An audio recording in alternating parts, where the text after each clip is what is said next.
رات کی گہرائیوں میں ہیلی کی دلدوز آواز چاروں اطراف پھیل رہی تھی۔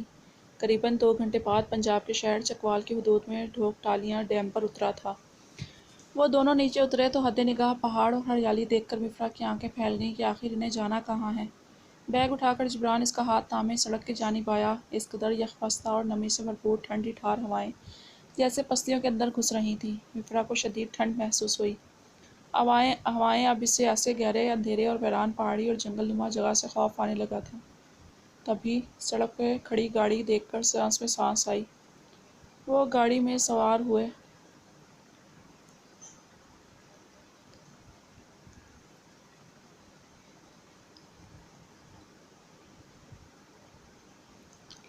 مفرا نے اس کے کندھے پر سر رکھا۔ تبھی ایک عجیب نظارہ دیکھنے کو ملا۔ پہاڑوں کی بلند بانگ چوٹیوں پر دیواریں سی دکھائی دے رہی تھیں جن پر برقی کمکموں سے سجاوٹ کی گئی۔ وہ روشن ہو کر اپنی ہونٹنی کا ثبوت دے رہے تھے۔ ان دیواروں پر پھولوں کی بیلیں لٹکی ہوئی تھیں۔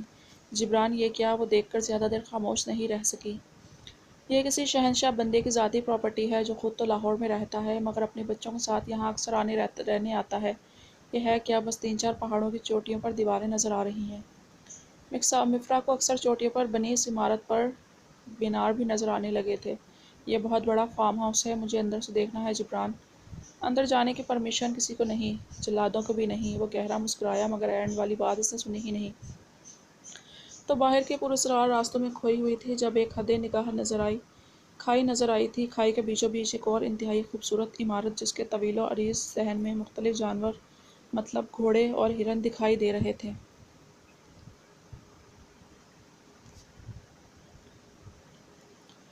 جبران وہ دیکھیں وہ ایکسائٹڈ ہوئی۔ تبھی ایک موڑ مڑا جو کراچی سے باہر کی نہیں نکلی تھی، اب قدرت کے ان حیرت انگیز نظاروں میں کھوئی ہوئی تھی۔ ایک تو پہاڑ، اوپر سے پہاڑوں پر بنی وہ خوبصورت ترین چھوٹے بڑے گھر۔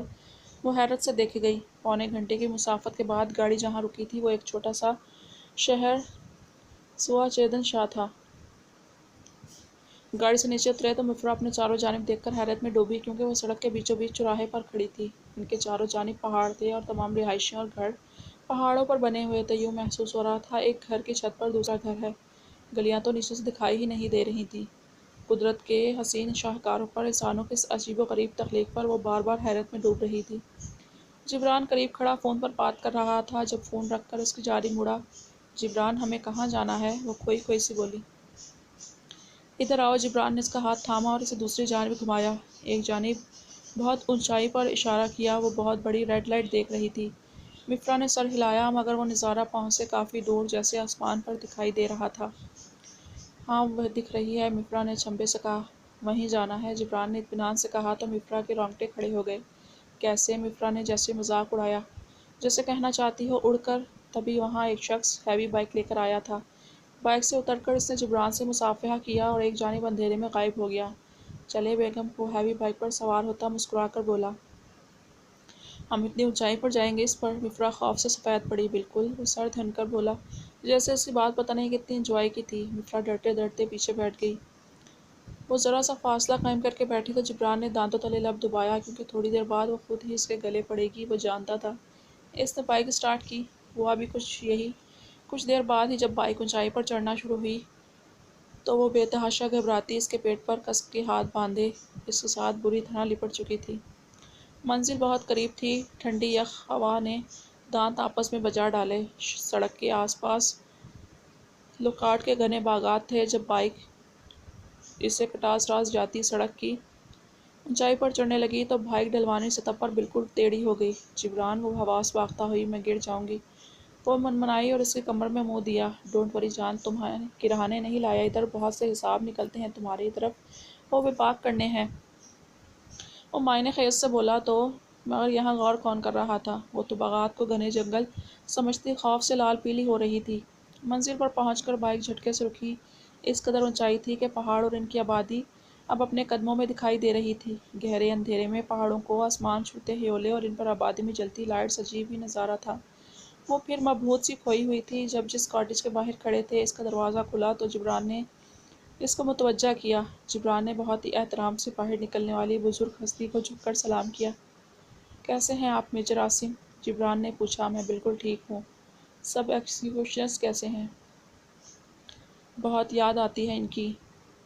وہ اندر آتے باتیں کرنے میں مصروف تھے، جبکہ مفرا اس چھوٹے سے محل نما کاٹیج کو دیکھ رہی تھی جس کے اندر لکڑی کا کام اس قدر خوبصورتی سے کیا گیا تھا کہ ایسا لگتا ہے وہ کسی اور ہی دنیا میں چلی آئی ہے۔ میجر عاصم اور ان کی بیگم ان کے استقبال اور مہمان نوازی کے لیے جاگ رہے تھے۔ وہ فریش ہو کر آئے تو انہوں نے کھانا لگایا، خوشگوار ماحول میں کھانا کھایا۔ مفرا کو بہت اچھا لگ رہا تھا یہ سب، اتنا خوابناک اور تخیلاتی تھا کہ ایسا لگتا تھا وہ خواب میں ہے۔ وہ کافی دیر باتیں کرتے رہے، پھر مفرا کی بند ہوتی آنکھیں دیکھ کر مسز عاصم کو ہی اس پر رحم آیا۔ تب وہ اسے لیے ان کے روم کی جانب چلی گئی تھیں۔ تب جبران نے اپنے بیگ میں سے فائل نکال کر میجر عاصم کو تھمائی۔ یہ وہ فائل ہے سر، آپ پوری طرح اسٹڈی کر لیں، اگلے ہفتے ہمیں نکلنا ہے اور آپ کو گواہی کے لیے پیش ہونا ہے۔ آپ کی سیکیورٹی بہت اہم ہے ہمارے لیے، اس لیے بڑے پاپا نے مجھے بھیجا ہے آپ کو حفاظت سے لانے کے لیے تاکہ ہر وقت آپ کے ساتھ رہ سکوں۔ میں بھی کئی سالوں سے اس وقت کا انتظار کر رہا ہوں ڈاکٹر، اب وہ وقت آ گیا ہے تو بالکل بھی پیچھے نہیں ہٹوں گا۔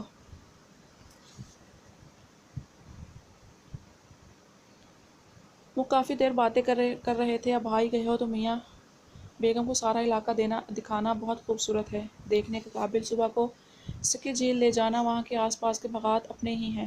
میجر عاصم اسے تفصیل بتاتے رہے اور وہ سنتا رہا۔ کافی دیر بعد جب وہ کمرے میں آیا تو بیڈ پر کمفرٹر میں دبکی گہری نیند میں تھی۔ وہ مسکرایا اور چینج کر کے اس کے پاس نیم دراز ہو کر آنکھیں موند لیں۔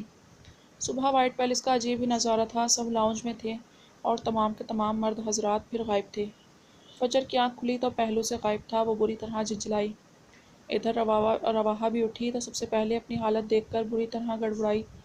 ادھر ادھر دیکھا تو سد شکر وہ کمرے میں تھا ہی نہیں۔ بکھرے لباس کو درست کرتی وہ فریش ہو کر باہر آئی اور روحا مما سے پوچھا کہ وہ کہاں ہیں تو انہوں نے بھی لا علمی کا اظہار کیا۔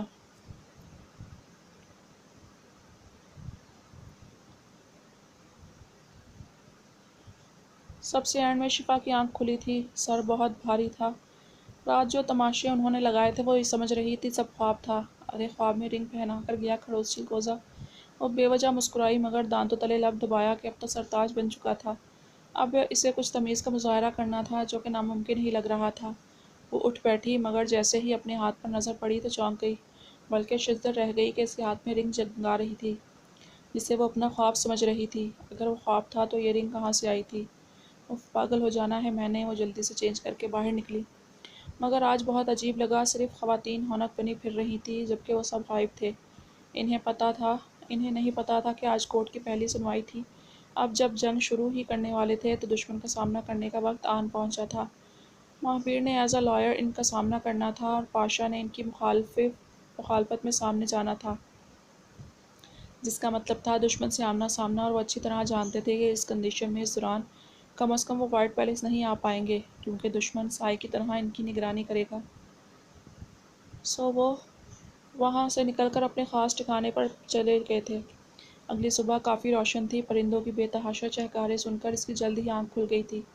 دسمبر کے اوائل دن تھے، وہ روم سے باہر نکل آئی۔ وہ گریسفل سی بوڑھی خاتون کچن میں بزی تھیں، اتنی عمر میں بھی ان کی پھرتی قابل رشک تھی۔ آنٹی میں آپ کا ہاتھ بٹاؤں؟ وہ آگے بڑھی۔ نہیں بیٹا، آپ بیٹھو بلکہ ریڈی ہو جاؤ، جا کر اپنے شوہر کے ساتھ گھومنے جانا ہے آپ نے، وہ نرم لہجے میں بولی۔ مفرا مسکرا دی، وہ اتنا خوبصورت علاقہ ضرور دیکھنا چاہے گی۔ وہ جانے لگی جب آنٹی نے اسے آواز دی، بیٹا اگر فریش ہونا ہے تو گیزر سے گرم پانی لینا، دسمبر میں یہاں نل سے پانی نہیں آتا، اکثر برف جمی ہوتی ہے، انہوں نے کہا تو مفرا نے حیرانگی سے مگر اثبات میں سر ہلایا۔ وہ واپس ہو کر تیار ہوئی، جبران بھی اٹھ کر ریڈی ہو چکا تھا۔ انہوں نے میجر عاصم اور ان کی مسز کے ساتھ ناشتہ کیا، پھر جلد ہی وہ گھومنے کے لیے نکلے۔ سب سے پہلے وہ اس لیے سید سیدن شاہ شیرازی کے شہر جس کے نام پر شہر کا نام تھا، پھر وہاں سے 4 کلومیٹر کی ڈرائیو کرنے کے بعد کٹاس راج گئے۔ مفرا یہ سب پہلی دفعہ دیکھ رہی تھی۔ کٹاس راج کے اندر اکثر ہندوؤں کے مندر تھے، کافی ٹورسٹ موجود تھے۔ مندر کے صحن میں صدیوں بعد بھی محسوس ہوتا تھا جیسے رادھا اور اس کی گوپیاں پنگھٹ پر پانی بھرنے کے بہانے قلعے کے احاطے میں راس لیلا رچا رہی ہوں۔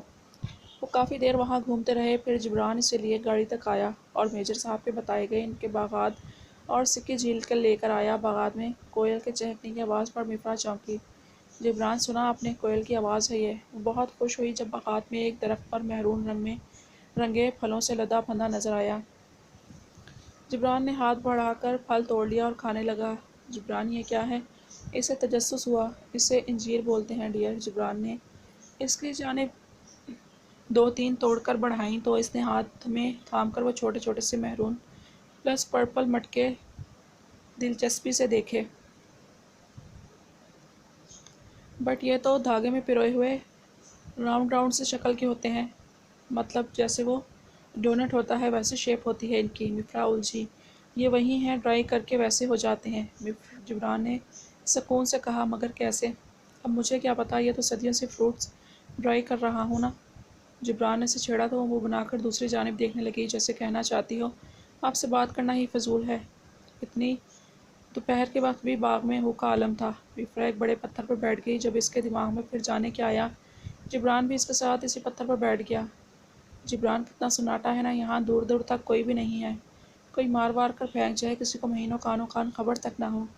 اسے جھرجھری آئی۔ جبران جو اسے اب بغور توجہ سے دیکھ رہا تھا، براؤن فراک ٹراؤزر کے اوپر لیدر کی جیکٹ پہنے، گرم شال کندھوں پر پھیلائے، لانگ بوٹ پہنے، اس کے بے حد قریب بیٹھی پاؤں جھلا رہی تھی۔ اس کے شوشے پر جبران کو ہنسی آئی۔ یو رائٹ، جیسے اب ہم دونوں ہسبینڈ وائف جس طرح مرضی اپنے پرائیویٹ مومنٹس کو انجوائے کرے، کسی کو فرق نہیں پڑنے والا، کیونکہ میلوں دور دور تک کوئی ہے نہیں نا۔ جبران نے اطمینان سے کہا، مگر اس کے ہوش ضرور اڑے تھے۔ کیا مطلب؟ وہ چونکی، مگر جبران نے اس کے کمر میں ہاتھ ڈال کر خود میں بھینچا اور گردن کے گرد ہاتھ لپیٹ کر اس کے ہونٹوں کو اپنی دہکتی گرفت میں لیا تھا۔ اس کے چاروں طبق روشن ہوئے تھے۔ یہ موسم کا اثر تھا، یا اس ماحول کا، یا ان قدرت کے حسین نظاروں کا جنہوں نے مل کر ماحول پر فسوں طاری کر دیا تھا۔ وہ جو ہمیشہ خود پر بہت کنٹرول رکھتا تھا، وہ بھی مکمل بے خود اور بے اختیار ہو چلا تھا۔ اس کے عمل میں شدت اور جنون سا تھا۔ مفرا نے اس کی شرٹ مٹھیوں میں جکڑی ہوئی تھی۔ وہ مسلسل مزاحمت کر رہی تھی۔ جان تو تب نکلی جب جبران کے کمر سے ہلاتے ہاتھ کندھے سے شرٹ اور جیکٹ کھسکا کر وہاں اپنے لب رکھے تھے۔ جبران پلیز، وہ بے حال ہوتی سانسوں کے ساتھ روان سی ہوئی اور اس ظالم کو دور کرنے کی کوشش کرنے لگی۔ جبران پیچھے ہٹا اور اس کا گلابی پڑتا چہرہ دلچسپی سے دیکھا۔ چلو ابھی تو بخش رہا ہوں، اگر ڈیئر وائفی آج رات شرافت کا مظاہرہ کرتے خود کو میرا سپرد کر دینا، نہیں تو۔ اس نے تھوک نکلتے حلق تر کیا، نہیں تو یہ رات کو ہی بتاؤں گا، ابھی یہ مناظر انجوائے کرو۔ وہ لاپرواہی سے بولا۔ اب مفرا کے طوطے چڑیا کبوتر وہ اپنی باتوں سے اڑا چکا تھا۔ وہ انجوائے کیا خاک کرتی؟ پھر بھی انہیں لوکارٹ کے باغات میں گھومتے شام کے سائے گہرے ہو گئے تو تھکے ہوئے گھر پہنچے۔ آنٹی نے خاص تاکید کی تھی کہ وہ ڈنر گھر پر آ کے کریں، سو واپس چلے آئے تھے۔ اب گھر آ کر مفرا اس سے چھپتی پھر رہی تھی۔ آتے جاتے اس کی سرسراتی معنی خیز سرگوشیاں اور بار بار اپنی بات کی یقین دہانی کرانے نے اس کی جان سولی پر لٹکا رکھی تھی۔ مفرا نے آنٹی کے ساتھ ہاتھ بٹایا۔ ڈنر پر گرل فش کا اہتمام کیا گیا تھا۔ اب وہ کاٹیج کے چھوٹے سے لاؤنج میں کارپٹ پر دسترخوان لگائے ڈنر انجوائے کر رہے تھے۔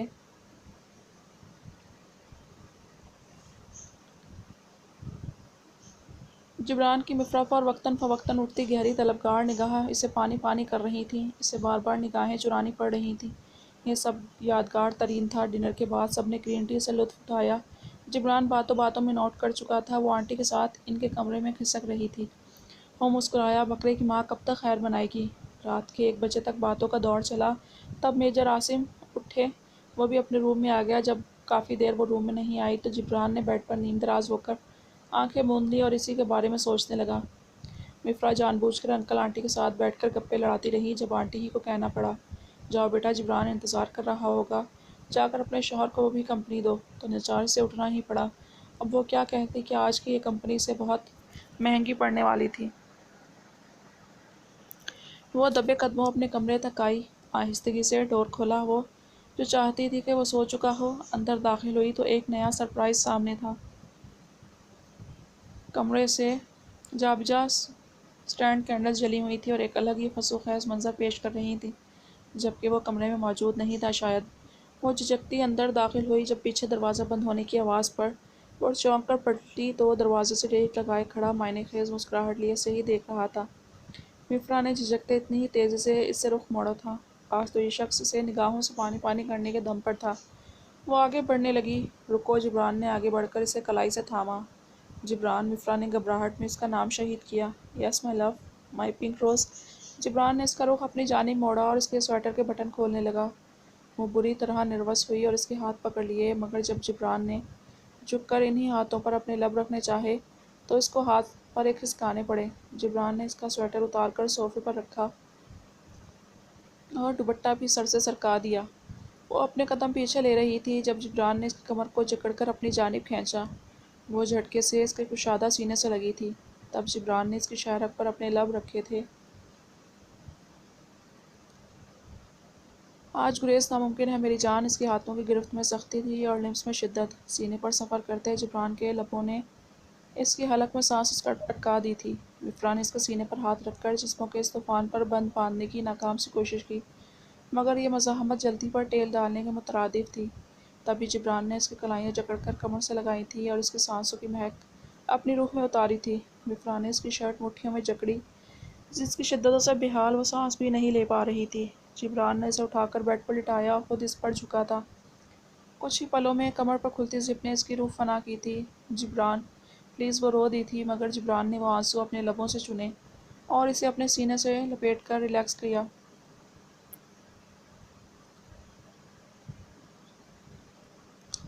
مگر آج وہ جائے فرار نہیں ڈھونڈ پائی تھی۔ کبھی اس کی شدتوں سے بحال اس کی سانسیں مدھم پڑ جاتیں اور کبھی اس کی محبتوں کی بارش میں وہ پور پور بھیگتی گہرے گہرے سانس بھرتی رہی۔ گہری رات پگھلتی رہی اور اپنی تاریکی میں محبت کی ایک اور داستان رقم کرتی رہی۔